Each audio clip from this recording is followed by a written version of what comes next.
todas, hola a todos. En este video vamos a tratar de definir qué es un tratado internacional. A priori esta pregunta puede parecer algo inconducente, pero verán que en realidad tiene sus complejidades. El primer lugar para ir en búsqueda de una definición, por supuesto, es el artículo 38 del Estatuto de la Corte Internacional de Justicia, que incluye entre las fuentes a aplicar por la Corte las convenciones internacionales, sean generales o particulares, que establecen reglas expresamente reconocidas por los estados litigantes. Esta definición nos refiere a la visión más tradicional, más westfaliana de los procesos de creación de derecho internacional. Los tratados son el resultado de un consentimiento expreso entre estados.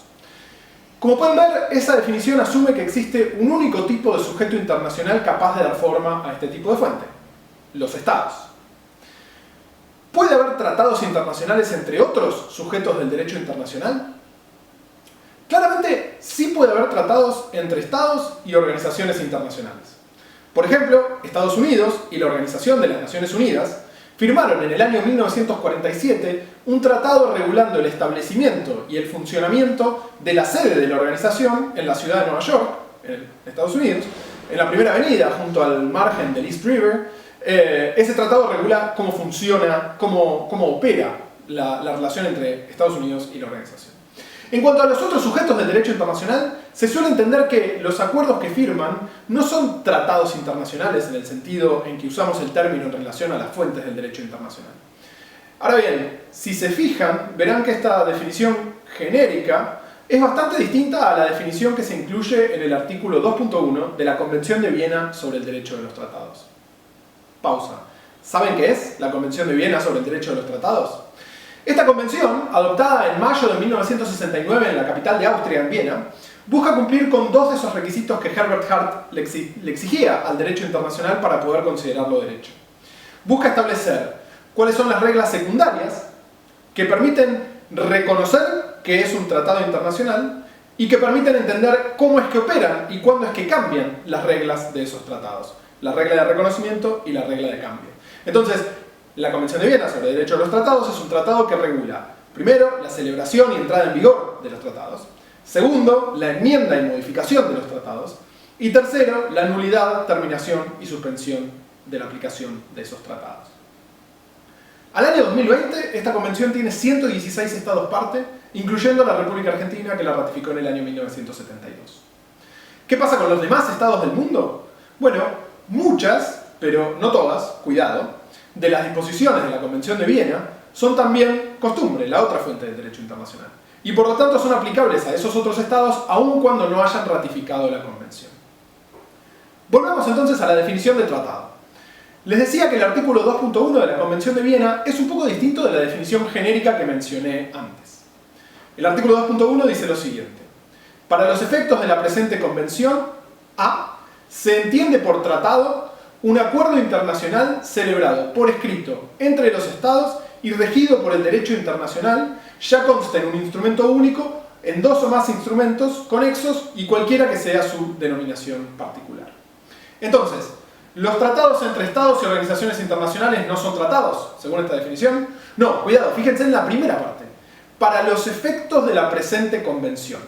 Esto quiere decir que la Convención de Viena no regula la operación de todos los tratados, sino solo de aquellos cubiertos en el artículo 2.1. En otras palabras, el artículo 2.1 de la Convención no nos dice qué son los tratados, sino que nos dice qué tratados son regulados por la Convención de Viena. Pero esta definición es de todos modos útil para entender a qué llamamos tratados. A ver si hay algo más que necesitemos para darle forma a una definición más precisa. Diseccionémosla, veámosla punto por punto. Primero, el artículo 2.1 nos habla de un acuerdo internacional. Ya sabemos qué quiere decir la convención por internacional. Se refiere a que tiene que ser interestatal, entre estados. Pero ¿qué quiere decir con la noción de acuerdo? Bueno, parece sencillo, pero en realidad es un poco más complejo. Por ejemplo, un comunicado de prensa entre dos estados ¿puede ser considerado un tratado internacional, un comunicado de prensa conjunto? Observemos lo que ocurrió en el caso de la Plataforma Continental del Mar Egeo, decidido por la Corte Internacional de Justicia el 19 de diciembre de 1978. En mayo de 1975, Grecia y Turquía publican un comunicado de prensa conjunto, el Comunicado de Bruselas. En ese comunicado afirman que iban a resolver pacíficamente las controversias que se habían suscitado entre las dos partes y que iban a someter específicamente a la Corte Internacional de Justicia la disputa que tenían respecto de la extensión de su plataforma continental. En agosto de 1976, Grecia demanda a Turquía ante la Corte. El gobierno griego sostiene que Turquía dio su consentimiento a la jurisdicción del tribunal en el acuerdo que ambos sellaron en Bruselas. En otras palabras, sostiene que el comunicado era un acuerdo, un tratado, en el cual ambos habían acordado someter el caso a la Corte. Turquía sostiene que un comunicado de prensa evidentemente no constituye un tratado internacional y que si lo fuera debería ser ratificado, en el caso de Turquía, por su parlamento. ¿Qué dice la Corte? Un comunicado de prensa conjunto. ¿Puede ser entendido un tratado internacional? Bueno, en el párrafo 96, la Corte sostiene que no conoce ninguna norma de derecho internacional que impida que un comunicado de prensa conjunto pueda constituir un tratado internacional. Por lo tanto, si el comunicado de Bruselas de 1975 constituye o no un tratado internacional, esencialmente depende, dice la Corte, de la naturaleza del acto o la transacción que el comunicado expresa. Y, dice la Corte, referir a la forma en que ese acto o esa transacción fue materializada, a través de un comunicado, no resuelve la cuestión. Por el contrario, dice la Corte, para determinar cuál fue la naturaleza del acto o la transacción materializadas en ese comunicado, la Corte debe considerar todos sus términos, los términos del comunicado, y en particular las circunstancias en que fue elaborado. En este caso, en el caso de Grecia y Turquía, mirando el contexto y los términos del escrito, la Corte concluye que las partes estaban dispuestas a negociar el envío del caso a la Corte, pero que nada muestra que hayan llegado a cambiar ese statu quo. No llegaron verdaderamente a un acuerdo sobre la cuestión, sobre someter la controversia a la Corte a través de un tratado. Por lo tanto, dice la Corte, el comunicado no reflejaba un tratado internacional, sino un mero comunicado de una discusión. ¿Qué conclusión podemos sacar de este caso? Bueno, que para ver si algo es o no es un tratado internacional, no alcanza con mirar las formas, sino que hay que ver un poco más allá, en el propio contenido, y tratar de desentrañar si refleja un acuerdo entre las partes o no. Les dije que era más complejo de lo que parecía, a ver si algo es un tratado o no, ¿no? Pasemos al segundo elemento de la definición del artículo 2.1. Por escrito. ¿Esto quiere decir que no existen los tratados orales? No, esto quiere decir que los tratados orales no son regulados por la Convención de Viena. Como dijo la Corte Internacional de Justicia en Plataforma Continental del Mar Egeo, y como ya deberían saber para este momento, la forma es irrelevante a la hora de ver si algo es o no es un tratado internacional. Sigamos. El artículo 2.1 habla de tratados regulados por el derecho internacional. De nuevo, esto parece algo evidente, pero en realidad es importante. Nos deja fuera de la definición de tratado una serie de acuerdos interestatales que están regulados por los derechos nacionales de los estados, no por el derecho internacional. Por ejemplo, un contrato de concesión firmado entre una empresa estatal y otro estado, como ocurrió en el caso de la Anglo-Iranian Oil Company, decidido por la Corte Internacional de Justicia en 1952.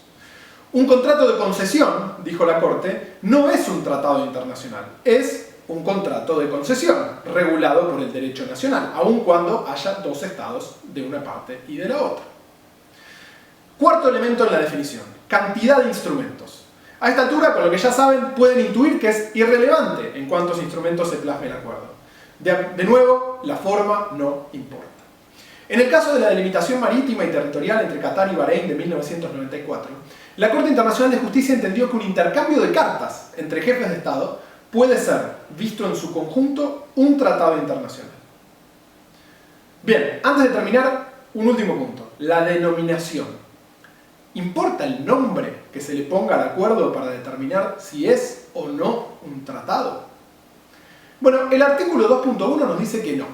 Sea que se llame carta, pacto, convención, convenio, acuerdo, lo que fuere, es un tratado. Ahora bien, si el acuerdo al que llegan los estados se llama declaración, ¿es un tratado? Y si le ponen memorándum de entendimiento, ustedes que ya son expertas y expertos en el caso de la Plataforma Continental del Mar Egeo saben cuál es la respuesta a esa pregunta. Nos vemos en el próximo video.